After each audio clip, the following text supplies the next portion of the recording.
அனைவருக்கும் வணக்கம். இந்த வீடியோ பதிவில் நம்ம ஆஸ்திரேலியன் டாலர் விசஸ் நியூசிலாந்து டாலருடைய சார்ட்டில் போன வாரம் நான் ப்ராஃபிட் பண்ண ஒரு ஸ்ட்ரக்சரை கொஞ்ச நேரம் டிஸ்கஸ் பண்ணிவிட்டு நெக்ஸ்ட் மூவுக்காக வேறு ஒரு சார்ட்டை நம்ம அனலைஸ் பண்ண போகிறோம். ஃபஸ்ட்டு நான் இந்த என்ட்ரியை எப்படி ஹேண்டில் பண்ணேன், அதில் எவ்வளோ தூரம் டார்கெட் நான் செட் பண்ணேன், எவ்வளோ ப்ராஃபிட் பண்ணேன் அப்படின்றத ஏன்னா அதை சொல்கிறதுக்காக தான் இந்த வீடியோ பதிவு நம்ம ரெடி பண்ணுறோம். ஓகேங்களா? ஃபஸ்ட்டு 4 ஹவர் டைம் ஃப்ரேமில் நம்ம பார்க்கலாம். ஏன்னா 4 ஹவரில் தான் நான் ஸ்ட்ரக்சர் பார்த்துட்டு நான் என்ட்ரி யூஸ் பண்ணேன். ஸோ 4 ஹவர்லேருந்து வரலாம்.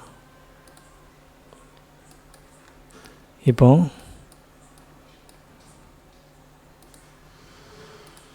ஓகே, ஒரு இம்பல்சிவான மூவ் இருந்துச்சு. எங்கேருந்து அப்படின்னா இங்கேருந்து ஒரு இம்பல்சிவான மூவ் இருந்துச்சு. இந்த மூவ் எதுக்கு மெயினாக செலக்ட் பண்ணேன் அப்படின்னா, இங்கே ப்ரீவியஸாக இருக்கக்கூடிய ஹையை பாடி க்ளோஸோட உடச்சிட்டு மேலே போயிருக்குது. ஓகேங்களா? அப்புறம் அதுக்கு பக்கத்தில் இருக்கக்கூடிய அந்த ஹையும் உடச்சிடுச்சு. ஸோ ஒரு ப்ராப்பரான ஒரு பிஓஎஸ்ங்கிறது நமக்கு கிடச்சிச்சு. First POS. அப்புறம் இந்த பிஓஎஸ் கிடச்சதுக்கப்புறம் நம்ம ப்ரீமியம் வெர்சஸ் டிஸ்கவுண்ட் போட்டு பார்க்குவோம். அப்படி பார்க்கும்போது நமக்கு கீழே, அதாவது டிஸ்கவுண்ட் ஏரியாவில் டிமாண்ட் அப்படின்றது இருக்குது, ஃபேர் வேல்யூ கேப் இருக்குது. டிமாண்ட் அது கீழே இங்கே இருக்குது. ஒரு நிமிஷம், கீழே ஒரு டிமாண்ட் இருக்குது, அதுக்கு மேலே ஒரு ஃபேர் வேல்யூ கேப்பும் நமக்கு கிடச்சிருக்குது. லைவில் பார்க்கும்போது இப்படி இருக்கும், மார்க்கெட் மேலே நின்றுட்டு இருக்குது. அப்போ ரீடெஸ்ட்காக வெயிட் பண்ணுறேன். ஓகேங்களா? இப்போ ரீடெஸ்ட் ஆகிடுச்சு. ஓகே, அப்போ இங்கே ஒரு ஃபேர் வேல்யூ கேப் எஃப்யூஜி. ஓகே, அப்போ ரெண்டுமே எந்த விதமான ஒரு தொந்தரவுக்கும் ஆளாகாமல் அது வாட்டுக்கு இருக்குது. ஏன்னா மேலே போன மார்க்கெட் நடுவில் அதை தொந்தரவு பண்ணல, ஃபேர் வேல்யூ கேப்பையும் சரி டிமாண்டையும் டிஸ்டர்ப் பண்ணல. ஓகேங்களா? அப்போது இங்கேருந்து மார்க்கெட் இங்கே வரும்போது நம்ம என்ட்ரி ப்ளேஸ் பண்ணலான்னு சொல்லிட்டு வெயிட் பண்ணிகிட்டு இருந்தேன். அப்போது இங்கே டேரெக்டாக எனக்கு 30 மினிட்ஸில் ஒரு சேஞ்ச் ஆஃப் கேரக்டர் அப்படின்றது கன்ஃபார்ம் ஆச்சு. But 30 minutes change of character confirm ஆகும்போது நான் இங்கே டேரெக்டாக என்ட்ரி போட்டிருக்கலாம் அப்படின்னா நான் போடலை. இந்த இடத்துல நான் என்ட்ரியை ப்ளேஸ் பண்ணலை. அந்த என்ட்ரியை நான் என்ன பண்ணேன் அப்படின்னா, ஏன்னா ஒரு சேஞ்ச் ஆஃப் கேரக்டருக்கு அப்புறம் ரீடெஸ்ட் கிடைக்கணும். ரீடெஸ்ட் எனக்கு கிடைக்கல, அப்படியே இம்பல்சிவாக போயிடுச்சு. பட் டார்கெட் தூரம் இங்கே வரைக்கும் நான் செட் பண்ணலான்றதை பிளான் பண்ணியிருந்தேன். ஓகேங்களா? இந்த ஹை வரைக்கும் நம்ம டார்கெட் வைக்கலாம் அப்படின்றதான் பிளானு. பட் இங்கே ரீடெஸ்ட் எனக்கு கிடைக்காம அப்படியே போச்சு. அப்போது நான் என்ன வெயிட் பண்ணுறேன்னா, 30 மினிட்ஸோடைய ஒரு ஃபேர் வேல்யூ கேப்புக்காக நான் வெயிட் பண்ணிகிட்டு இருந்தேன். அப்போ 30 மினிட்ஸில் உள்ள ஒரு ஃபேர் வேல்யூ கேப் எனக்கு கிடச்சிது. அப்புறம் மேலே போன இந்த மார்க்கெட் இல்லையா, மூவுக்கு அப்புறம் மேலே போயிட்டு இந்த ஹைக்கு அப்புறம் உள்ள ரீடெஸ்ட் ஆகி ஃபேர் வேல்யூ கேப்பை உடைக்குது, உள்ள ரியாக்ட் பண்ணுது இல்லையா. இந்த பார்த்தா தெரியும் உங்களுக்கு. ஒரு நிமிஷம். ஓகே, இங்கே ஃபேர் வேல்யூ கேப்பை டச் பண்ணிடுச்சு 4 ஹவர் டைம் ஃப்ரேமில். அப்போ 30 மினிட்ஸில் இங்கே சேஞ்ச் ஆஃப் கேரக்டர் கிடைக்குது. இப்போ டேரெக்டாக நம்ம இங்கே வரைக்கும் நம்ம டார்கெட் பண்ணுறங்கிறது தான் சீன் இதில். பட் நான் இதில் எங்கே என்ட்ரி போடலை. எங்கே என்ட்ரி போடலாம், ரீடெஸ்ட் கிடைக்காதுன்னு நான் போடலை. அப்போ மேலே போயிட்டு இந்த டார்கெட் கொடுக்காமல் ரீடெஸ்ட் ஆனதால், நான் டார்கெட் அடிச்சிருந்துச்சு அப்படின்னா நான் என்ட்ரி போயிருக்க மாட்டேன். அப்போ இவ்வளோ தூரம் போயிட்டு 30 மினிட்ஸில் போயிட்டு ரீடெஸ்ட் ஆகி கீழே வரும் பொழுது நான் மறுபடியும் இங்கே இந்த 30 மினிட்ஸில் கிடைக்கக்கூடிய ஒரு ஃபேர் வேல்யூ கேப்பில் என்ட்ரி யூஸ் பண்ணி நான் டார்கெட் செட் பண்ணுறேன். டார்கெட் நமக்கு ஏற்கனவே தெரியும், இவ்வளோ தூரம் வரைக்கும் போகும்னு தெரியும். அவ்வளோ தூரம் போயிடுச்சு, இவ்வளோ தூரம் டார்கெட் போயிடுச்சு. ஆனால் நான் கட் பண்ணது இந்த இடத்துல தான் கட் பண்ணிட்டேன். இந்த ஹை வரைக்கும் கூட நான் கொண்டு போகல. இந்த ஜோன்லேயே நான் கட் பண்ணிட்டேன் இந்த இடத்துல. எதுக்கு அப்படின்னா, எனக்கு போதும்னு ஏதோ மைண்ட் வந்துச்சா என்னன்னு தெரியல. அதுக்கு வேறு சில காரணங்கள் உண்டு. ஏன்னா அந்த ஸ்ட்ரக்சர் எனக்கு இன்னும் கொஞ்சம் கிளியராக எனக்கு பிடிக்கல. அது இங்கேருந்து எனக்கு இம்பல்சிவாக வந்துருந்துச்சு அப்படின்னா நான் இங்கே வரைக்கும் டார்கெட் விட்டுருப்பேன். இங்கேருந்து டேரெக்டாக வராமல் எனக்கு ஒரு காரணம் சொல்லணும்ல அதுக்கு. இங்கேருந்து டேரெக்டாக வந்துருந்துச்சு அப்படின்னா நான் வந்து இங்கே வரைக்கும் நான் டார்கெட் விட்டுருப்பேன். பட் அந்த மாதிரி ஒரு சீன் நடக்கலை. அப்படி நடக்காமல் என்ன நடந்திருக்கு அப்படின்னா, இங்கேருந்து இங்கே வந்துட்டு மறுபடியும் இந்த ஹையை வந்து உடச்சி மேலே போயிட்டு அப்புறம் இங்கேருந்து வர்றதுனால நமக்கு இந்த ஹை தான் வந்து இப்போதைக்கு வேலிடு ஹையாக ஆகிடுச்சு. ஸோ அப்போ அந்த ஹைக்கும் டார்கெட் போகாமல் ரீடெஸ்ட் ஆகிடுச்சு. அப்புறம் உள்ளே வரும்போது 30 மினிட்ஸில் என்ட்ரி பிடிச்சி இந்த ஹையவே நான் டார்கெட் பண்ணிட்டேன். ஓகேங்களா? அப்போது இந்த ஹைலையும் வந்து டார்கெட் தூரம் இருந்த போதும் எனக்கு இந்த ஒரு ப்ராஃபிட் போதும்னு ஒரு மைண்ட் இருக்கலாம். எல்லாருக்குமே வந்து ஒரு கணக்கு இருக்கும், இவ்வளோ போகிறோம் அப்படின்னு கணக்கு இருக்கும். நான் ஆவரேஜ் பண்ணுற எனக்கு ஒரு பார்டர் வச்சுருப்பேன். அதுக்குள்ளே ரீச் ஆகும்போது நான் இந்த இடத்துல கட் பண்ணிட்டேன். அதோடைய ஒரு சின்ன ப்ராஃபிட் மட்டும் நான் ஷோ பண்ணுறேன் உங்களுக்கு. இது நான் எங்கே போட்டேங்கிறது நீங்கள் பார்த்துக்கோங்க. என்னடா அது ஒரு மினிமம் ப்ராஃபிட்டு அப்படின்னு நினச்சிக்காதீங்க. நான் ஒரு எவ்வளோ காட்டணுங்கிற ஒரு லிமிட் வச்சுருக்கிறேன். அதுக்குள்ளே நம்ம போய்க்கலாம் அப்படின்னு சொல்லிட்டு. ஓகேங்களா? ஸோ இது எதுக்கு அப்படின்னா இந்த என்ட்ரியை நம்ம யூஸ் பண்ணியிருக்கிறேன் அப்படின்றதுக்காக தான் நான் இதை உங்களுக்கு காட்டுறேன்.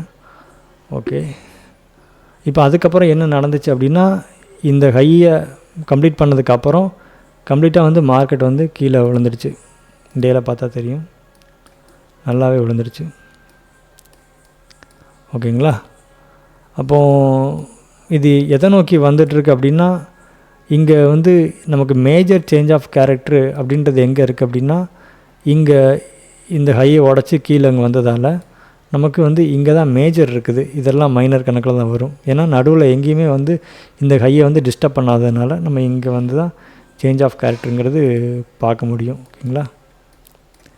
இங்கே வரைக்கும் வரணும். அப்போ அங்கே வரைக்கும் வர்றதுக்கு வெயிட் பண்ண முடியுமான்னு கேட்டிங்கன்னா இல்லை. பட் அதுக்கு இன் பிட்வீன் கேப்பில் வந்து ரெசிஸ்டன்ஸ் மட்டும்தான் இருக்குது, ஃபேர் வேல்யூ கேப்பாக காணும். ஸோ இதோடைய பர்டிகுலர் இடத்துல என்ட்ரி கொடுத்துட்டு அது வாட்டுக்கு மறுபடியும் இப்போ கீழே வந்துடுச்சு. இதுதான் நம்ம பார்த்த ஒரு விஷயம். எதில்? இந்த ஆஸ்திரேலியன் நியூசிலாண்ட் அப்படின்ற ஒரு ஸ்கிரிப்டில் நம்ம பண்ண ப்ராஃபிட்டு, அந்த விஷயங்கள் எல்லாமே. இதை நான் உங்களுக்கு டேரெக்டாக 4 ஹவரில் மட்டும்தான் ஷோ பண்ணியிருக்கிறேன். இப்போதைக்கு இது போதும்னு நினைக்கிறேன். ஓகேங்களா? இதை நான் எடுத்து விட்டுறேன். இப்போ நம்ம இன்றைக்கி டிஸ்கஸ் பண்ண போகிற ஸ்கிரிப்ட் என்ன அப்படின்னா,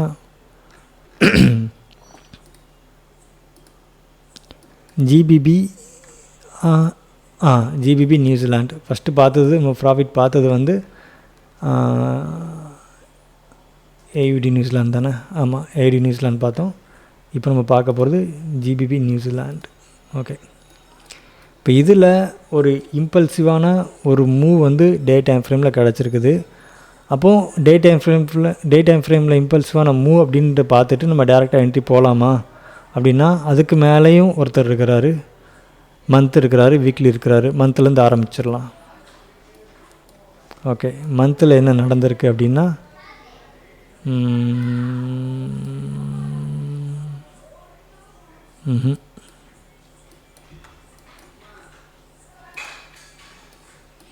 ஓகே, மந்தில் வந்துட்டு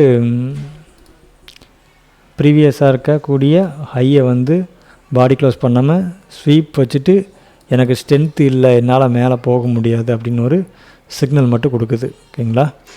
ஓகே, அப்போது இதில் நம்ம சேஞ்ச் ஆஃப் கேரக்டர் பார்க்கணும் அப்படின்னா நம்ம இங்கே இருக்கக்கூடிய இந்த மேலே ஸ்வீப் வச்சதுனால நம்ம இங்கே வந்து சேஞ்ச் ஆஃப் கேரக்டர் அப்படின்றதுக்கு நம்ம வந்து வெயிட் பண்ணலாம்.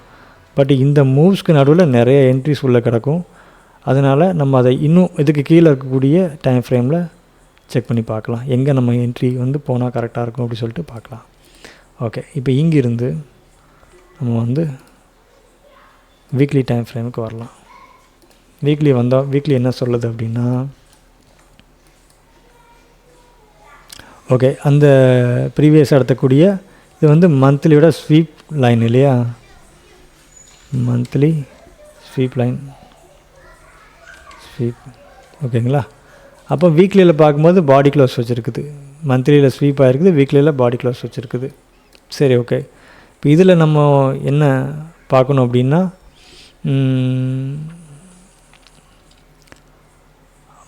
வீக்லியில் வந்து நமக்கு வந்து இதை பிஓஎஸாக கன்சிடர் பண்ணுற மாதிரி அமைஞ்சிருக்குது. இந்த பாடி க்ளோஸ் கிடச்சதால வீக்லியில் இந்த இடம் வந்து பிஓஎஸாக வந்து ஆக்ட் ஆகுது. ஓகேங்களா? அப்போ வீக்லியில் பிஓஎஸ்ஸாக நம்ம இந்த இடத்த கன்சிடர் பண்ணுறோம். ஓகேங்களா? ஓகே. இப்போ பிஓஎஸ்க்கு அப்புறம் நமக்கு கீழே வந்து என்ன நடக்கணும் அப்படின்னா ஒரு சேஞ்ச் ஆஃப் கேரக்டருங்கிறது நடக்கணும் இல்லையா? அப்போது கீழே நம்ம வந்து லைன் வைக்கிறோம். ஓகேங்களா? அப்போது மேலே இருக்கக்கூடிய ஹையை ஸ்வீப் பண்ணிட்டு தான் வந்திருக்குது. வீக்லியோடைய ஹையை வந்து ஸ்வீப் பண்ணிடுச்சு. அப்போது மந்த்லிலையும் நம்ம ஸ்வீப் பார்த்துட்டோம், வீக்லிலையும் ஸ்வீப்பு. இதில் என்ன அடிஷ்னலாக கிடச்சிருக்குன்னா வீக்லியில் ஒரு பிஓஎஸ் வித் ஸ்வீப் நடந்து கீழே வந்து மார்க்கெட் வந்து இம்பல்ஸ் வந்துட்டுருக்குது. இப்போ ஃபஸ்ட்டு முதல் கட்டமாக என்ன நடந்திருக்கு அப்படின்னா ஒரு எக்ஸ் வந்து மைனர் சேஞ்ச் ஆஃப் கேரக்டருங்கிறது ஃபார்ம் ஆகிடுச்சு, எக்ஸ் ஃபார்ம் ஆகிடுச்சு. ஓகே. அப்போ வீக்லியில் வந்து வீக்லிங்கிறது ஒரு பெரிய டைம் ஃப்ரேம் தானே. அப்போ வீக்லியில் வந்து மைனர் அப்படின்னு பார்க்கும்போது டேயில் அது மேஜராக தெரியும். ஓகேங்களா? அப்போது இந்த வீக்லி வந்து எப்போ மேஜர் ஆகணும் அப்படின்னா இதே இந்த ரிஜெக்ஷனாக இன்றைக்கி இல்லையா, அடுத்த கேண்டில் ஓப்பன் ஆகணும். அடுத்த கேண்டில் வந்து இப்படி ஓப்பன் ஆகி இங்கே வந்து இம்பல்சிவாக பாடி க்ளோஸுங்கிறது வைக்கணும். அப்படி வைக்கும் பொழுது நமக்கு வந்து மேஜராக வந்து நமக்கு வந்து ஒரு சேஞ்ச் ஆஃப் கேரக்டர் அப்படின்றது நமக்கு இங்கே கிடச்சிடும். இங்கே உடச்சிருச்சு அப்படின்னா இங்கே வந்து ஒரு நிமிஷம் சிஹெச் இங்கே வந்து வீக்லியில் சேஞ்ச் ஆஃப் கேரக்டருங்கிறது கன்ஃபார்ம் ஆகிரும். அப்புறம் நம்ம ரீடெஸ்ட்டில் போகிறதுலாம் அதுக்கப்புறம் இருக்கிற சீன். ஓகேங்களா? பட் இன்னும் சேஞ்ச் ஆஃப் கேரக்டருங்கிறது கன்ஃபார்ம் ஆகலை. பட் வீக்லியில் வந்து நமக்கு ஒரு எக்ஸ் ஃபார்ம் ஆகிருக்குது இல்லையா? இப்போ இங்கிருந்து நம்ம எங்கே போகணும், வேறு என்னெல்லாம் இருக்குங்கிறதையும் பார்த்துடலாமா? இதுலேயும் பார்த்துடலாம். ஓகே. வீக்லியில் எக்ஸ் ஃபார்ம் ஆகிருக்குது, ஒரு ஸ்வீப் நடந்திருக்குது, இதையும் மென்ஷன் பண்ணிடலாம். Sweep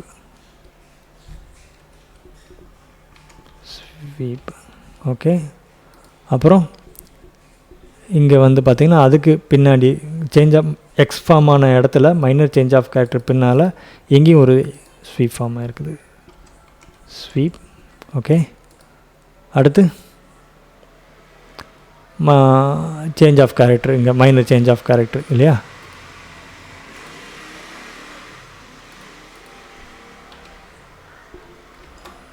CH.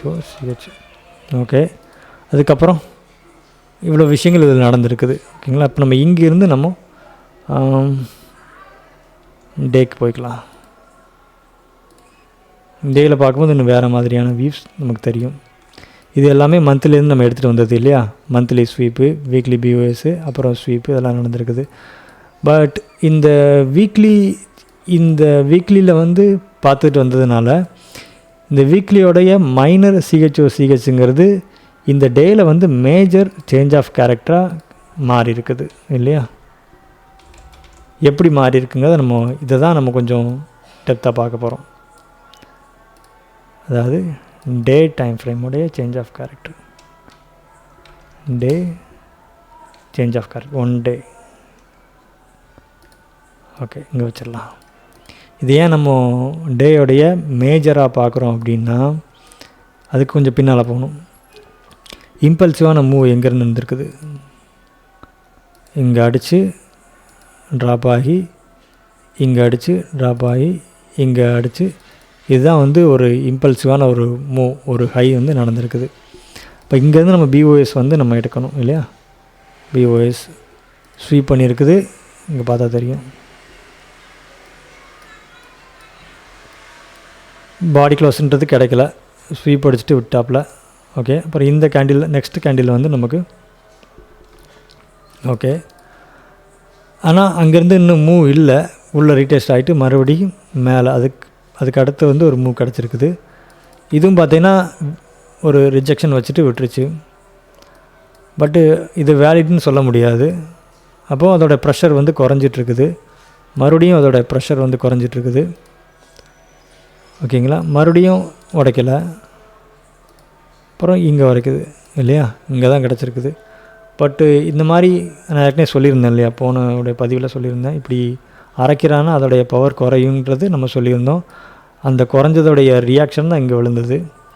ஓகே, அப்போ நம்ம இங்கே நம்ம பிஓஎஸ்ன்ற இதுதான் லாஸ்ட்டாக இருக்கக்கூடிய ஒரு உச்சபட்ச ஹை எப்படி இந்த இடத்துல மார்க்கெட் நின்றுட்டு இருக்கும்போது இங்கே உடைச்சா தான் நமக்கு சேஞ்ச் ஆஃப் கேரக்டர்ன்றது ஆகும். இந்த லோ வந்து உடைக்கணும் இல்லையா?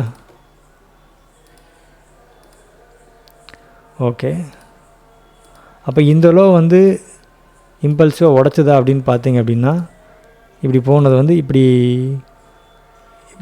கீழே இந்த லோ இருக்கு இல்லையா, இந்த லோ வந்துட்டு மேலே போயிட்டு இம்பல்சிவாக வந்து நமக்கு உடைக்கலை. ஓகேங்களா? ஒரு விஷயம் மாற்றி சொல்லிட்டேன், ஒரு நிமிஷம் திரும்ப கரெக்ஷன் பண்ணிக்கிறேன்.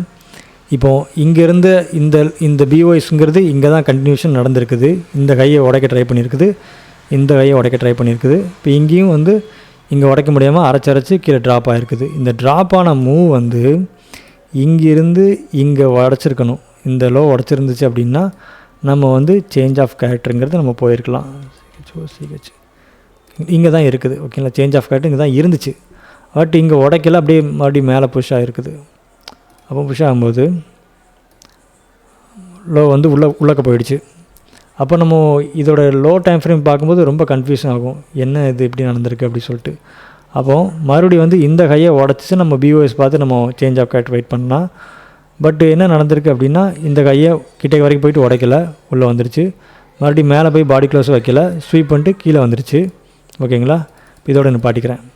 அப்போது இந்த ஹையை வந்து ஸ்வீப் வச்சுட்டு பாடி க்ளோஸ் வைக்காமல் ஸ்வீப் பண்ணிட்டு கீழே வருதுன்னா இங்கே இருக்கிற லிக்விடிட்டிலாம் எடுத்துட்டாங்க. ஓகேங்களா? எடுத்துகிட்டு கீழே வரும்போது இங்கே சேஞ்ச் ஆஃப் கேரக்டருங்கிறது இங்கேயாவது நடந்திருக்கணும். இங்கே ஸ்வீப் பண்ணதுனால இங்கேயாவது நடந்திருக்கணும், எங்கேயும் நடக்கலை. ஓகேங்களா? பட் இதை இங்கே ஸ்வீப் பண்ணதுனால இதோட பவரை இவர் எடுத்துட்டார். இவர் எடுத்ததுனால இந்த லோ வந்து மேஜர் ஆகுது. ஓகேங்களா? அப்போ இது மேஜர் ஆனதால் இங்கே மறுபடியும் ரீடெஸ்ட் ஆகுது இல்லையா? இது மேஜர் ஆனதால் இங்கே ரீடெஸ்ட்டு போயிட்டு ஃபுல் பாடி கேண்டிலில் உடச்சி வந்தபோது நமக்கு இது வந்து மேஜர் சேஞ்ச் ஆஃப் கேரக்டர் ஆகுது. ஓகேங்களா? அப்போது நல்லா கவனிக்கணும். இங்கே பிஓஎஸ்லேருந்து இங்கேருந்து ட்ரை பண்ணியிருக்காங்க. எத்தனை நாள் இது வந்து டேயில் பார்க்குறது பார்த்திங்கன்னா ஒரு நிறைய கேண்டில் கிடக்குது. 2-3 மாதம் அரைச்சிருப்பாங்கன்னு நினைக்கிறேன். எங்கேருந்து செப்டம்பரு, அக்டோபரு, நவம்பரு, டிசம்பரு, அப்புறம் பிப்ரவரி வந்துடுச்சு. எப்போ முடியலை, படாத படுத்திருக்காங்க இல்லையா? இப்போ இதுக்குள்ளார என்ட்ரி இருந்திருக்கும் லோ டைம் ஃப்ரேமில், பட் அது நேக்காக பார்க்குறது ரெண்டாவது விஷயம். பட் நம்ம மேஜராக பார்க்குற விஷயத்தான் நான் பேசிகிட்டு இருக்கிறோம் இல்லையா? ஓகே, அப்போது இவ்வளோ ட்ரை பண்ணி முடியாமல் இப்போ தான் உடச்சிருக்கிறாங்க. அப்போ இதுலேயும் ஏகப்பட்ட கன்ஃபியூஷன்ஸ் இருக்கும். என்னடா அது இப்படி, இதில் எங்கே நம்ம சேஞ்ச் ஆஃப் கேரக்டர் பார்க்குறதுன்னு கன்ஃபியூஷன்ஸ் இருக்கும். பட் இந்த ஸ்வீப்லேருந்து நம்ம பிடிச்சோம்னா மேஜர் சேஞ்ச் ஆஃப் கேரக்டர் பிடிச்சிடலாம். ஓகேங்களா? அப்போ அதில் இதை நான் தூக்கி விட்டுறேன். கச்சன்னு இருக்கு இல்லையா, எடுத்துட்டேன்னா ஃப்ரீ ஆயிரும். ஓகே, இப்போ கிளியராக இருக்குது. அப்போது ஸ்வீப்புக்கு அப்புறம் இவரோட லோவை இவர் மேலே உடச்சதால் இந்த லோவோட வேலிடிட்டி முடியுது. அப்புறம் இங்கே வந்துட்டார். அப்போ இங்கே வந்ததுக்கப்புறம் இந்த லோ வந்து நம்ம எதனால் நம்ம வேலிடின்னு சொல்கிறோம் அப்படின்னா, ஒரு நிமிஷம், உள்ளே இருக்கக்கூடிய சில ஸ்பேஸ் பார்ட்ஸாக உடச்சிருக்காப்புல. உள்ள ஒரு எக்ஸ் ஃபார்ம் ஆகிருக்குது, அதுக்கு கீழேயும் ஒரு எக்ஸ் ஃபார்ம் ஆகிருக்குது இல்லையா? இந்த எக்ஸையும் உடச்சதுனால அப்போது இந்த ஸ்ட்ரக்சர் வந்து வேலிட் ஆகுது. ஓகேங்களா? அப்போ அதுக்குள்ளார ஒரு ரிஜெக்ஷன் இருக்குது, டபுள் எக்ஸ் ஃபார்ம் ஆகிருக்குது. அப்போது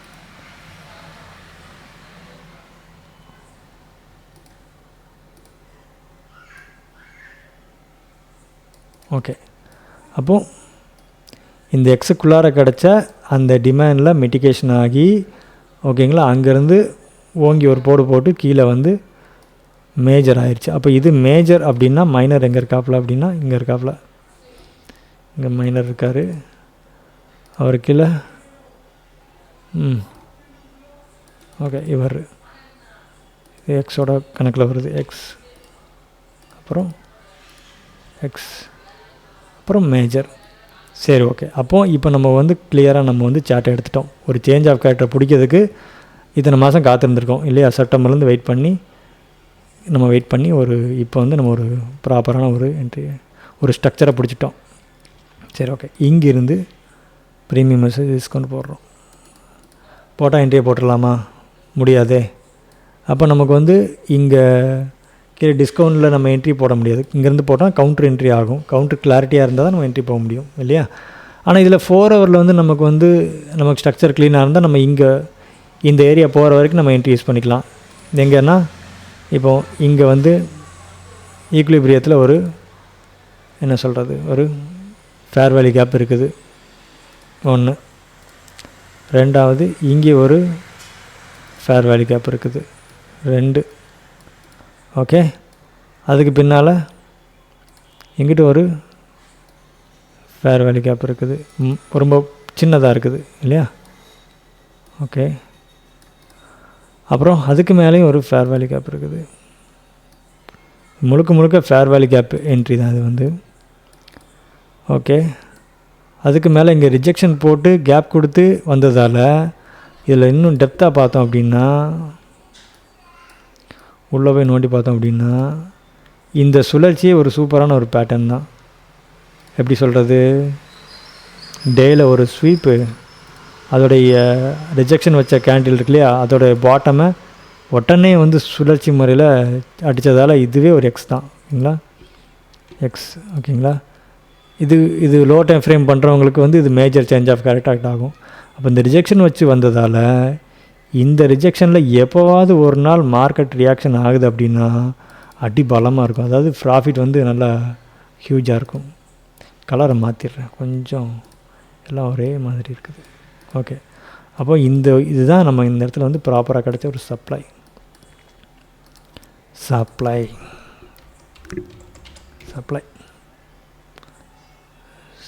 பெருசாக்கிடலாம்.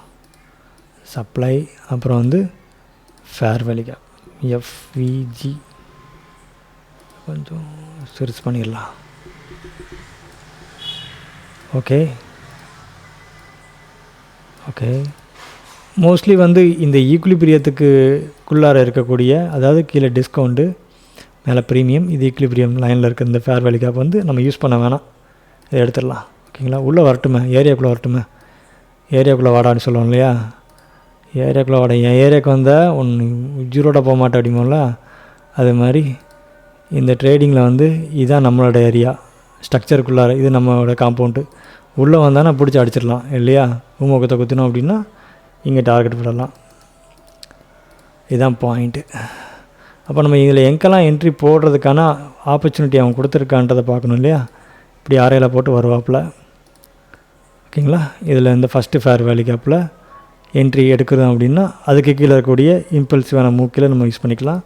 அப்புறம் இதுவும் வேலிடு தான், அப்புறம் இதுவும் வேலிடு தான், அதுக்கு மேலே இருக்கக்கூடிய சப்ளையும் வேலிடு தான். நான் சப்ளைக்கு வந்தால் தான் போடுவேன் அப்படின்னு அடம் பிடிக்கக்கூடாது. ஓகேங்களா, ப்ராப்பராக. ஏன்னா அவன் எங்கனையாவது சுழற்சி எடுத்துகிட்டு டார்கெட் போயிடுவாப்பில். ஸோ இங்கே வந்தால் தான் போடுறன்றதை தாண்டி எங்கெங்கெல்லாம் ஆப்பர்ச்சுனிட்டி இருக்கோ அங்கெல்லாம் போட்டு எடுத்துகிட்டு தூர போயிடலாம். ஒருவேளை இங்கேருந்து வரக்கூடிய மார்க்கெட் வந்து இப்படி அரைச்சி வருது அப்படின்னா இந்த ஃபேர் வேலிக்கு எடுத்துகிட்டு ஒருவேளை இங்கே டார்கெட் போயிடும்.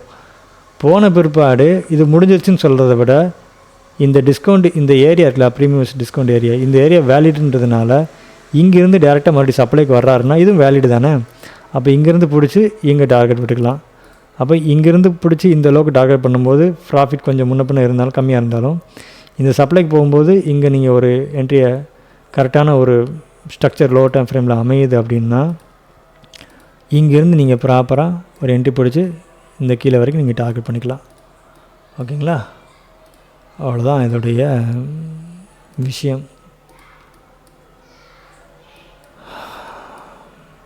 ஓகே, இது வந்து நம்ம டேயில் பார்க்குறோம். இன்னும் இதுக்கு கீழே போகணும் அப்படின்னா 4 ஹவருக்கு போய் பார்க்கலாம் என்ன நடந்திருக்குன்ட்டு.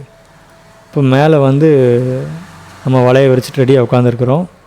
பட் கீழே வந்து நமக்கு என்ன இருக்குது அப்படின்னா ஒரு இம்பல்சிவான மூவ் பண்ண ட்ரை பண்ணிகிட்ருக்குது. இங்கே பிஓஎஸ்ஸு ப்ராப்பராக இல்லை, அதோடைய வால்யூம் குறையுதுன்றதை காமிச்சிட்ருக்குது. அப்போது இந்த இடத்த நம்ம வந்து எக்ஸா கன்சிடர் பண்ணுறோம் அப்படின்னா பிஓஎஸ் தான் இது. உதாரணத்துக்கு மேலே சேஞ்ச் ஆஃப் கேரக்டர் வைக்கிறதுக்காக வெயிட் பண்ணுறோம் அப்படின்னா அதை எக்ஸா வச்சுக்கலாம். ஓகேங்களா, இல்லை பிஓஎஸாக கூட வச்சுக்கலாம். நம்ம வைக்கிறது தான் பிஓஎஸ் வச்சுக்கலாம். ஓகேங்களா, எக்ஸுங்கிறது இவ்வளோ தானே வரணும். ஓகே, இப்போ இதில் வந்து இம்பல்சிவான மூவ்ங்கிறது இல்லை. இங்கேயே ரீடெஸ்ட்டை போட்டுருச்சு. பட்டு இங்கே இன்னும் கொஞ்சம் ஃபோர்ஸாக வந்து அடிச்சிச்சு அப்படின்னா நம்ம இதுக்கு கீழே கவுண்டர் என்ட்ரி ட்ரை பண்ணலாம். கவுண்டர் என்ட்ரி நம்ம எங்கே ட்ரை பண்ணணும் அப்படின்னா ஃபேர் வேலி கேப் என்ட்ரி அது ஆக்ட் ஆகலை. ஜஸ்ட் ஒரு ரெசிஸ்டன்ஸ் ஏரியா தான் இங்கே இருக்குது. ஸோ இந்த இது எக்ஸாகவும் எடுக்க முடியாது, ஏன்னா ஆர்டர் படி இல்லை. அப்போது மேலே வந்து நம்ம இதை போக தான் விடணும். இந்த என்ட்ரியை வந்து இங்கே போயிட்டு ரேலி பேஸ் ரேலி போயிட்டு அதுக்கப்புறம் மறுபடி இதுக்குள்ளார இங்கே போயிட்டு ஒரு பிஓஎஸ் உள்ளே இங்கே வைக்கிது, கவுண்டரில் வைக்கிது அப்படின்னா அதில் ப்ராப்பராக உள்ளே வந்துச்சு அப்படின்னா இங்கேருந்து நம்ம இங்கே டார்கெட் பண்ணிக்கலாம். அப்போ இங்கே நுழையிற வரைக்கும் இந்த ஒரு சின்ன கேப்பில் ஒரு என்ட்ரி நமக்கு கிடச்சா நம்ம யூஸ் பண்ணிக்கலாம். அது லைவில் தானே நம்ம சொல்ல முடியும். லைவில் நமக்கு ஸ்ட்ரக்சர் க்ளீனாக இருந்தால் நம்ம அதை பற்றி டிஸ்கஸ் பண்ணலாம். ஓகேங்களா? அப்போ இதுதான் நம்ம வந்து இன்றைக்கி பார்க்குற ஒரு விஷயம். இன்றைக்கி அனலைஸ் பண்ணுற சார்ட்டு, அதாவது ஜிபிபி நியூசிலாந்து சார்ட்டை நம்ம அனலைஸ் பண்ணியிருக்கோம் இல்லையா? ஓகே, ஏதாவது உங்களுக்கு டவுட்ஸ் இருந்தால் கேள்வியை நீங்கள் ரைஸ் பண்ணலாம். அதுக்கப்புறம் இவ்வளோ நேரம் வீடியோ பார்த்ததுக்கு ரொம்ப ரொம்ப நன்றி. வணக்கம்.